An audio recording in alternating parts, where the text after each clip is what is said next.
Hello friends, સ્વાગત છે તમારું મારી ગુજરાતી રસોઈ ટિપ્સ ચેનલમાં। તો આજે આપણે બનાવીશું સુપર ટેસ્ટી દૂધી અને ચણાની દાળનું શાક। તો જો તમે મારી એ રીતે દૂધી અને ચણાની દાળનું શાક ઘરે બનાવશો તો જે પણ નહીં ખાતું હોય તે પણ માંગીને ખાશે। એકદમ ટેસ્ટી લાગતું હોય છે। તો ચલો આપણે દૂધી અને ચણાની દાળનું શાક બનાવવાનું શરૂ કરીએ। તો દૂધી અને ચણાની દાળનું શાક બનાવવા માટે મેં અહીંયા 1 વાટકી જેટલી ચણાની દાળને 1 કલાક માટે પલાળી રાખી હતી અને મેં અહીંયા 500 ગ્રામ દૂધી લીધી છે। તો સૌથી પહેલા આપણે દૂધીની ઉપરની છાલ કાઢી અને કટ કરી લઈશું।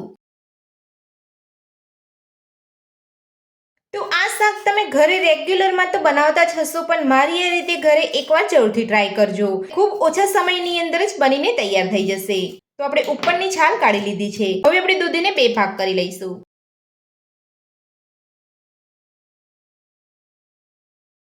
તો આપણે અહીંયા દૂધીના પીસ થોડા મોટા જ રાખવાના છે, એકદમ ઝીણા આપણે નથી કરવાના। તો બધી જ દૂધીને આપણે અહીંયા કટ કરી લીધી છે। તો હવે આપણે તેને ધોઈ લઈશું। દૂધીને ધોઈને આપણે ડાયરેક્ટ કુકરમાં લઈ લઈશું। સાથે જ આપણે ચણાની દાળને એડ કરી દઈશું। 1 ચમચી તેલ એડ કરીશું। નાની અડધી ચમચી હળદર પાવડર, સ્વાદ પ્રમાણે મીઠું। તો હળદર અને મીઠું ઉમેર્યા પછી હવે આપણે તેની અંદર અડધો ગ્લાસ જેટલું પાણી ઉમેરીશું અને પાણી ઉમેર્યા પછી કુકરનું ઢાંકણ બંધ કરીને ગેસની મીડિયમ ફ્લેમ પર 2 વિસલ કરી લઈશું। તો દૂધી અને ચણાની દાળ બફાય છે ત્યાં સુધી આપણે શાકનો વઘાર તૈયાર કરીશું। તો વઘાર કરવા માટે આપણે ગેસ ઉપર એક કડાઈ રાખી છે। કડાઈની અંદર અડધી વાટકી જેટલું તેલ ઉમેરીશું। તો અહીંયા શાકની અંદર જો તમે ઓછું તેલમાં શાક બનાવવા માંગતા હોય તો એ રીતે પણ બનાવી શકો છો।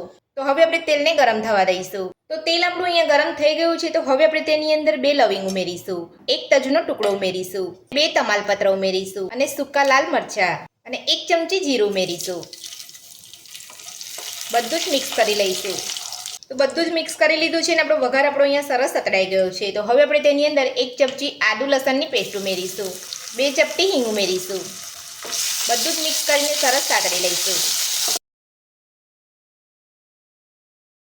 તો બધું જ વઘાર આપણો સરસ અહીંયા સતળાઈ ગયો છે। તો હવે આપણે તેની અંદર 1 વાટકી ઝીણી ચોપ કરેલી ડુંગળી ઉમેરીશું। ડુંગળીને આપણે સરસ સાતળી લઈશું। તો ડુંગળી આપણી એકદમ સરસ રીતે સતળાઈ ગઈ છે। તો હવે આપણે તેની અંદર 2 કટ કરેલા લીલા મરચાં ઉમેરીશું।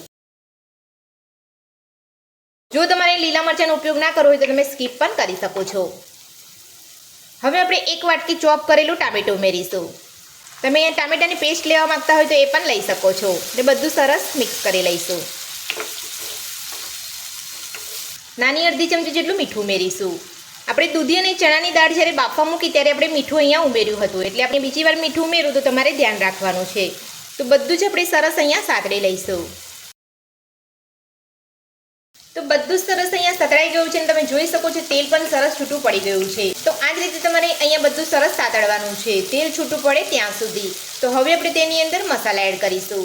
નાની 1 ચમચી જેટલું ધાણા જીરું પાવડર ઉમેરીશું, નાની અડધી ચમચી જેટલો હળદર પાવડર ઉમેરીશું, નાની અડધી ચમચી જેટલો ગરમ મસાલો ઉમેરીશું, 1 ચમચી કાશ્મીરી લાલ મરચું ઉમેરીશું, નાની અડધી ચમચી કસૂરી મેથી ઉમેરીશું અને બધું સરસ મિક્સ કરી લઈશું।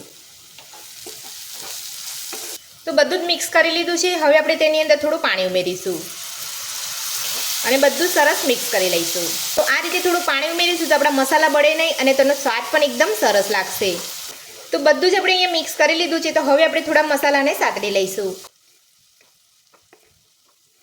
તો બધા જ મસાલા આપણે અહીંયા એકદમ સરસ રીતે સતળાઈ ગયા છે। તો હવે આપણે તેની અંદર દૂધી અને ચણાની દાળ જે બાફીને રાખી છે તે ઉમેરી દઈશું અને બધું સરસ મિક્સ કરી લઈશું।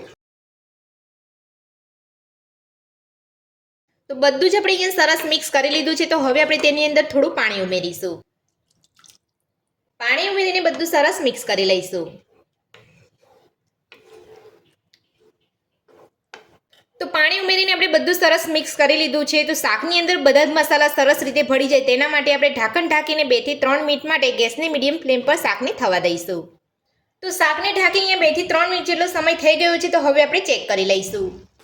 તો આપણું અહીંયા દૂધી ચણાનું શાક બનીને તૈયાર છે અને તમે જોઈ શકો છો દેખાવમાં પણ એકદમ સરસ લાગે છે। તો જોતાં જ ખાવાનું મન થઈ જાય તેવું દૂધી ચણાનું શાક આપણું બનીને તૈયાર છે। તો ગેસની ફ્લેમ બંધ કરી અને આપણે લીલા ધાણા ઉમેરીશું। તો ધાણા ઉમેરીને બધું સરસ મિક્સ કરી લઈશું।